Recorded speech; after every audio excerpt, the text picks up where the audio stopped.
sapagkat magkakaroon ng malaking kahapisan sa ibabaw ng lupa at kagalitan sa bayang ito. At sila'y mga bubuwal sa pamamagitan ng talim ng tabak at dadalhing bihag sa lahat ng mga bansa. At yuyurakan ang Jerusalem ng mga hentil hanggang sa matupad ang mga panahon ng mga gentil. At magkakaroon ng mga tanda sa araw at buwan at mga bituin. At sa lupa'y magkakaroon ng kasalatan sa mga bansa na matitilihan dahil sa ugong ng dagat at mga daluyong.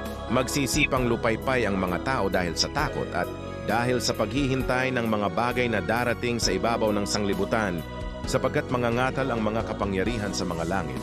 At kung magkagayoy, makikita nila ang anak ng tao na pariritong nasa isang alapap na may kapangyarihan at dakilang kaluwalhatian. Datapwat kung magpasimulang mangyari ang mga bagay na ito, ay magsitingin kayo at itaas ninyo ang inyong mga ulo, sapagkat malapit na ang pagkatubos ninyo.